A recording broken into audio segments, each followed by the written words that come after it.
दोस्तों, मैं आ गया हूँ गोपालगंज बिहार के थावे माता मंदिर।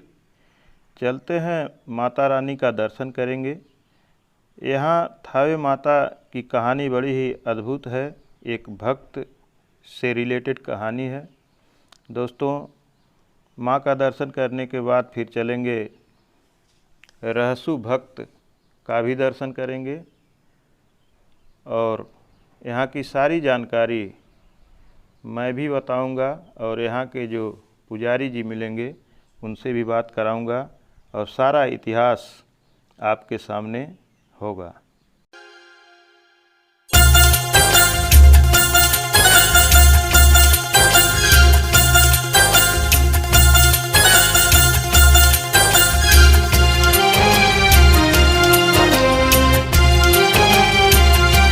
अब मैं पहुंच चुका हूँ थावे माता रानी के दिव्य दरबार में। कोट कोट प्रणाम करता हूँ माता रानी को। जब जब भक्तों पर संकट है आया, तेरी कृपा का बादल, ये बादल तब तब है छाया। सच के राही को ये दुनिया हो, सच के राही को ये दुनिया जब जब भी ठुकराएगी, मेरी मैया दौड़ी आएगी, मेरी मैया दौड़ी आएगी। झुक जाएगी दुनिया, ये नाटिक पाएगी, मेरी मैया दौड़ी आएगी, मेरी मैया दौड़ी आएगी।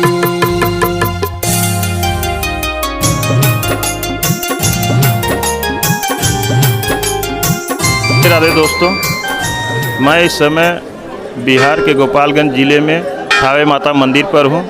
दोस्तों, आप देख सकते हैं थावे माता मंदिर पर बहुत ही भीड़ है और आज दर्शन करने आया हूँ। यहाँ बहुत ही सिद्ध पीठ है ये। यहाँ माता की बड़ी महिमा है। यहाँ बड़े दूर दूर से लोग आते हैं। दोस्तों, यहाँ की बड़ी ही अद्भुत कहानी है। महाराज जी जैसा बता रहे हैं, यहाँ एक रहसु भक्त हुआ करते थे जो माता जी के अनन्य भक्त थे, बहुत ही बड़े पुजारी थे। रहसु भक्त की कहानी ये है कि वह घास काटते थे और घास को सुखवा करके बाघ से दौरी करते थे। उस ज़माने में बाघ आते थे और रहसु भक्त के जो घास काटे हुए रहते थे उसे दौरी करते थे बाघ। उसके बाद उसमें से चावल निकलता था। वही चावल रहसु भक्त खुद खाते थे और लोगों को खिलाते थे, गरीबों में बांट दिया करते थे। यह कहानी जब यहाँ के राजा को पता चली तो राजा साहब अत्याचारी थे, दुष्ट थे और राजा रहसु को बुलाते हैं अपने पास और कहे कि रहसु, क्या सुन रहे हैं, ये क्या यह बात सही है कि तुम घास से चावल निकालते हो, वो भी बाघ से दौरी चला के? तो रहसु ने कहा, जी महाराज, माता जी के बाघ आते हैं और दौरी चलाते हैं। तो राजा ने कहा कि यह तुम्हारी बात झूठ है, तुम असत्य बोल रहे हो। तो रहसु भक्त ने कहा कि नहीं, असत्य नहीं है, जो मैं कह रहा हूँ वो सत्य है। उसके बाद राजा ने कहा कि ठीक है, तब तुम माँ को बुलाओ और अगर माँ नहीं आएगी तो तुम्हारा वध कर देंगे। रहसु भक्त मना किए कि नहीं महाराज, मत बुलाइए, माँ को मत बुलाइए।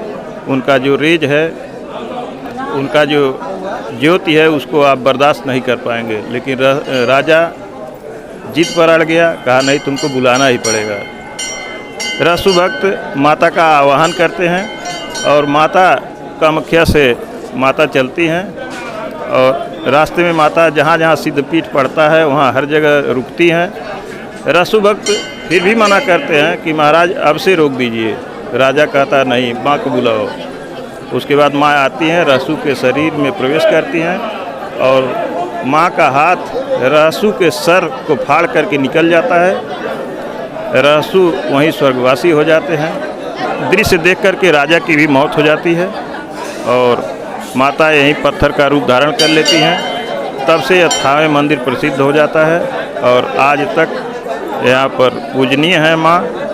यह एक सिद्धपीठ है यहाँ। तो अब चलते हैं, बगल में ही रहसु भक्त का भी मंदिर है, रहसु भक्त का दर्शन करते हैं।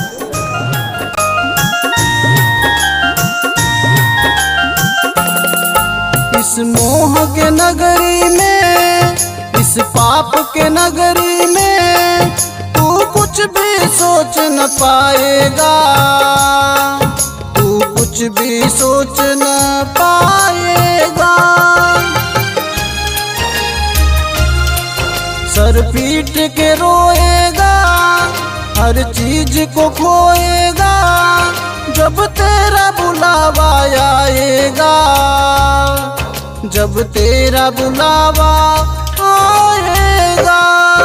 जब जब भक्तों की नैया को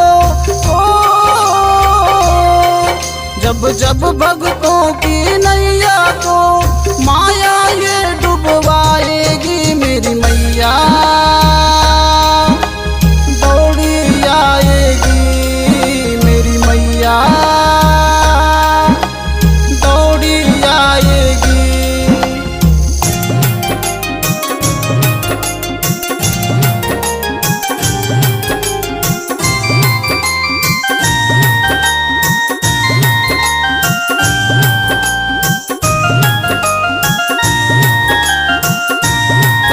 अब हम आ गए हैं रहसु भक्त के मंदिर में और अभी चलते हैं रहसु भक्त का दर्शन करते हैं। आप देख सकते हैं, ठीक है, यही रहसु भगत हैं। प्रसाद न जो पीजिए। कहानी आपको माँ के दरबार में बताई गई है कि रहसु भगत के सर से माँ का हाथ निकला हुआ है, जैसा कि बताया गया है कहानी में। इधर ये जो बाघ की दौरी की कहानी बताई गई है, यही वो बाघ हैं जिनकी दौरी रहसु भक्त बांध करके चलाया करते थे। महाराज जी, यहाँ की रहसु भगत की कहानी आप बताइए पूरा विस्तार से। जी, ये जो आप बाघ की दौनी देख रहे हैं, बाबा अपने ज़माने में इनसे दौनी करते थे। जी, बाघ से दौनी करते थे। ये उस समय घटना है जिस समय चेरो वंश के राजा मदन सिंह महाराज इस धरती पर राज करते थे। उसी राज में ये माँ के भक्त रहता करते थे। तो इनका जन्म माँ कामाख्या देवी की कृपा से हुआ है। इनका पालन पोषण स्वयं माँ कामाख्या देवी ने किया है। ठीक है, जब थावे भूमि पर अकाल पड़ा तो माँ की कृपा से 7 बाघ 8 सांप प्रकट हो जाते थे और ये बाबा उनसे दौनी करते थे। उसमें से चावल निकलता था मनसरा नाम का। बाबा उस चावल को भोग लगाते थे और जो बाकी बच जाता था गरीबों में बांटते थे। इसी तरह करते करते उनका प्रतिदिन का काम हो गया था।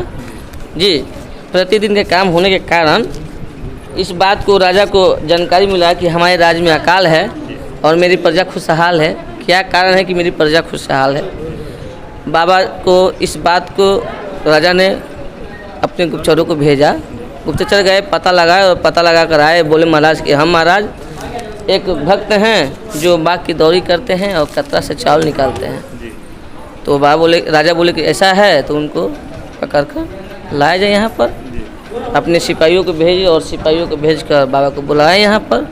बाबा जब यहाँ पर आए तो उनसे पूछताछ हुआ कि ये बताइए, आप बाघ और सांपों से दौनी करते हैं जो मनुष्य के लिए हानिकारक हैं, ये कैसे आप संभव कार्य कर लेते हैं? सांपों की रस्सी बनाते थे। जी, सांपों की रस्सी बनाते थे, बाघ की दौरी करते थे, एक दूसरे से बांध देते थे और कतरा नाम की घास होती थी उसी को पैरों के नीचे बिछा देते थे और उसी से दवाई कराते थे। इसी तरह करते बहुत समय बीता।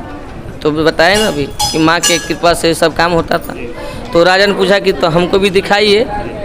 बाबा ने कहा कि नहीं, दिखा नहीं सकता, क्योंकि आप भी प्रजा की भलाई कर रहे हैं, मैं भी आपका राज्य का प्रजा हूँ, तो मैं भी प्रजा कल्याण ही कर रहा हूँ। तो बाबा ने राजा के अनुसार बाघ की दौरी करके दिखा दिए और दिखाने के बाद सभी ने देखा लेकिन विश्वास नहीं किया। वो बोले कि नहीं महाराज, इनसे बोलिए, इनके पास कोई देवी शक्ति नहीं है, ये अपने माया शक्ति से हम लोग को भ्रमित कर रहे हैं। इनसे कहिए अगर ये माँ के भक्त है तो माँ को प्रत्यक्ष रूप से दर्शन कराएं। राजा ने बाबा से बोला कि आप माँ को दर्शन कराइए। बाबा ने कहा कि आप माँ को पूजा पाठ कीजिए, माँ प्रसन्न होगी तो आपको दर्शन स्वयं दे देगी। राजा इस बात को नहीं माने और हट करने लगे, नहीं हमको दर्शन कराइए। तब वही बाबा ने माँ को ध्यान किया और माँ से बोला कि हे माँ, एक राजा हैं जो दर्शन करने की आपसे हट कर रहे हैं। तो बाबा को इस बात को माँ ने बोला कि उनसे बोल दिया जाए कि जब उचित समय आएगा तो उनको दर्शन दे दिया जाएगा। राजा को बाबा ने ये बात को बोला कि माता बोल रही हैं कि जब उचित समय आएगा तो आपको दर्शन दे दिया जाएगा, लेकिन इस बात को राजा नहीं माने। तब माँ बोली कि अगर राजा नहीं मानता है तो इसका सर्वनाश कर दूंगी मैं। तो सर्वनाश का कारण जब बाबा ने राजा को बताया कि माता ऐसे ऐसे बोल रही हैं, तो राजा बोला कि नहीं, हमको दर्शन करना है, इसका कोई परवाह नहीं मेरे को। तब माँ कामाख्या चली हैं। तो कामाख्या चली है तो कलकत्ता दक्षिणेश्वरी काली, पटना बड़ी पटन देवी, आमी अंबिका भवानी, मरावरा गढ़देवी का स्थान है, सोहद्रा स्थान खनवार पिपरा मदनपुर होते हुए जिला गोपालगंज में सासा मूसा पड़ता है। ठीक है, वहाँ पर माता घोड़ा घाट भवानी के नाम से प्रसिद्ध हुई। जब यहाँ तक माँ आ गई तो बाबा ने कहा कि माँ बहुत नज़दीक आ गई हैं, राज के करीब आ गई हैं, आप अभी से कहिएगा तो माँ को हम वापस कर सकते हैं। राजा बोला कि नहीं, आपको माँ को दर्शन कराना है तो कराना है। तब माँ थावे के क्षेत्र में जब प्रवेश की है तो चक्रवात, आनी, तूफान, सैलाबों के साथ प्रवेश किया। बाबा ने कहा कि जो भी घटना घटित हो रहा है ये सब माँ का प्रकोप है, आप अभी से मान जाइएगा तो माँ को वापस कर देंगे। राजा बोला कि ये माँ का प्रकोप नहीं है, ये वर्षिक मौसम का प्रभाव है। जब भी बरसात का मौसम आता है तो उथल पुथल होता है। बात से बाबा बोले कि हे माँ, ये राजा मानेगा नहीं क्योंकि इसका बुद्धि खत्म हो गया है, आप इसको आकर तत्काल दर्शन दो। वही माँ आई हैं और इनके कपाल शरीर के अंदर प्रवेश की हैं। अपने इनके कपाल से इतना ही हाथ का राजा मदन सिंह महाराज को दिखाई दे रहा है। ऐसा ही दर्शन दी राजा मदन सिंह महाराज को, इतना ही हाथ का राजा मदन सिंह को दर्शन हुआ। दर्शन होते ही हाथ से जो ज्योति निकली, जो राजा मदन सिंह महाराज को भस्म किया, जो राजनगरी था वो जमीन के अंदर चला गया। यही कहानी है यहाँ का, और उनका भी मोक्ष हो गया जी। तब से लोग यहाँ पर माँ के कृपा से पूजा पाठ करते हैं, उनकी श्रद्धा स्नेह का प्राप्त करते हैं, और उनकी कृपा से जो भी श्रद्धालु मन्नत मांगते हैं कि माँ मेरी मन्नत पूरा करो, तो माँ की कृपा से सबकी इच्छा पूरे होता है। यही कहानी यहाँ का। धन्यवाद महाराज। धन्यवाद।